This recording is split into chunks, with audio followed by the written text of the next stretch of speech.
Bonjour, j'espère que vous allez bien. Aujourd'hui, je vais vous raconter l'histoire des pulipes, en quelque sorte. C'est un petit peu les pulipes pour les nuls. Donc leur histoire, le vocabulaire à peu près de base, et quoi faire avec une tulipe, pourquoi les aimer, etc. Donc je pensais faire une vidéo de ce type, mais je n'étais pas inspirée jusqu'à ce que Nao de la chaîne Nao Ravenclaw, lien dans le petit, me le demande. Alors nous y voici. Je vous mets le timer de ce dont on va parler dans cette vidéo sur l'écran. J'ai eu ma première pulipe depuis plus d'1 an et je me renseigne sur elle depuis 2 ans. Cela ne fait pas de moi une pro, mais je partage juste les bases pour montrer à vos proches qui sont paumés ou pour même tester vos connaissances. Bon, d'abord un peu d'histoire.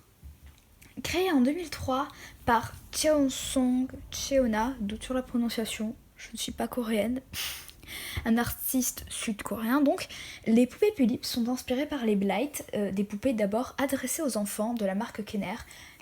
Elles sont devenues de collection par la suite. Les Blight sont des références directes aux Big Eyes de Margaret Keane, une peintre américaine. Les pulipes ont d'abord été produites par June Planning, mais elles ont été reprises par Groove en 2009 à cause de la faillite de la première entreprise. Groove a modifié le moule du visage de la poupée et changé plusieurs fois le corps.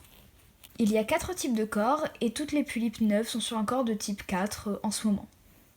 Les pulipes sont des poupées en vinyle, c'est une sorte de plastique, comme les Blight, et aucune des deux ne sont considérées comme des BJD, des Ball Jointed Doll ou poupées à articulation sphérique, faites en résine et inspirées des poupées françaises et allemandes du 19e siècle. La pulipe, brin d'herbe, feuille ou encore jeune en coréen, n'est pas la seule de sa gamme. En effet, elle a une véritable famille. Le namu, arbre en coréen, 2004-2005. Faute de popularité, il sera arrêté peu de temps après son lancement. Il était le copain de la pulipe et est maintenant parfois perçu comme son ex. Le taeyang, soleil en coréen, paru en mars 2006. Il est considéré comme le petit ami de la pulipe. La dalle, lune en coréen, paru en octobre 2006. C'est la petite sœur du taeyang et l'ennemi de la pulipe. La bioule, étoile en coréen, paru en 2008, dont la dernière sortie date de 2014 mais continue d'être reproduite, est la meilleure amie de la dalle et elle a un crush sur Lizou. Lizul, rosé en coréen, paru en 2011 est le petit frère de la pulipe. La Yolome, fruit en coréen, paru en 2013, représente l'enfant qu'aura la pulipe dans le futur. Il n'existe que 2 modèles à ce jour. Bien sûr, ce sont les rôles qu'ont donné la marque aux poupées, mais beaucoup prennent des libertés et font des histoires sans tenir compte des différents profils pour plus de diversité. Pour désigner toutes ces gammes, on utilise le terme pulipe et assimilé. Il y a aussi les versions miniatures de ces poupées. Les Little Pulip 2005-2007, les Little Pulip Plus 2008-2013, les Little Doll Plus 2008-2013, les Little Bioule 2011-2013 et les Little Taeyang 2011. Il existe également les Angel Pulip et Angel Doll en 2008, destinés à faire découvrir la marque à un plus grand nombre, donc peu chers et de moins bonne qualité. Ils les ont arrêtés en l'absence de succès. Hello, darkness, my old friend.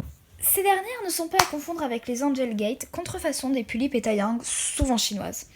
Le prix est moindre, mais il n'y a qu'une tête et des paupières, sans possibilité d'insérer un mécanisme des yeux.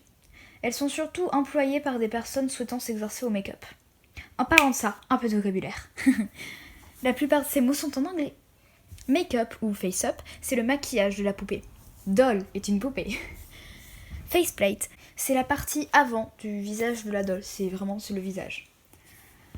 FC ou Full Custom est une poupée dont tout a été changé. Yeux, perruque, maquillage, corps, peut-être même plus. Semi-custom reprend le même principe qu'avant, sauf que ce n'est qu'une partie du make-up qui a été modifiée. Customiser est le fait de changer un élément de la doll. Le corps, ou la perruque, ou le make-up, ou les yeux, ou les cils, ou j'en passe. Les eyelashes correspondent aux cils. Les yeux, ou eyes, existent en différents types. Les acryliques, ils nécessitent de scier le mécanisme des yeux. Ils sont plus couramment utilisés sur les BJD qui n'ont pas de eye make, mécanisme des yeux, but I am Bill Wangle.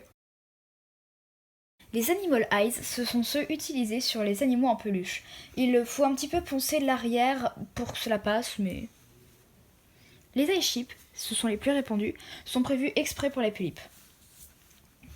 La perruque, soit les cheveux, c'est traduit par wig. Le corps peut être changé avec différents types, comme par exemple le Pure Nemo, mais ce sont les Obitsu, qui existent en plusieurs tailles, qui sont les plus utilisés. Nude, c'est quand une doll est vendue sans vêtements et ou perruque. Elles sont souvent d'occasion, mais certaines ont pu être simplement déshabillées par le magasin qui les vend, et elles sont donc neuves. Rement est le nom de la marque qui fabrique des miniatures de différentes tailles. Voici les tailles, qui sont universelles, indifférentes aux marques.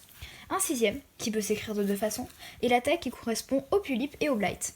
Un 8e, qui peut aussi s'écrire de 2 façons, et la taille qui correspond au Midi Blight. Cependant, le 1/12e, qui peut aussi s'écrire de 2 façons, convient également au Midi, ainsi qu'au Little Pulipe et assimilé. Ces tailles conviennent aussi à certaines tranches de taille de BJD, mais ce n'est pas là le sujet de la vidéo. Que faire avec une Pulipe? Pourquoi les aimer? On peut tout changer au Pulipe. La wig, les yeux, le corps, le make-up si on est sûr de soi, et plus encore. Si par exemple on aime bien créer des personnages de type OC, Original Character, dans des histoires qu'on écrit, des dessins que l'on fait, etc., les Pulipes et les dolls en général peuvent être un bon moyen, en quelque sorte, de concrétiser nos personnages. On peut les dessiner ou photographier comme si elles étaient des modèles. Si elles n'ont pas encore d'histoire, on peut leur en réécrire une, leur coudre des vêtements et autres accessoires, leur fabriquer des meubles et bien plus, et elles permettent d'explorer tout plein de mondes créatifs.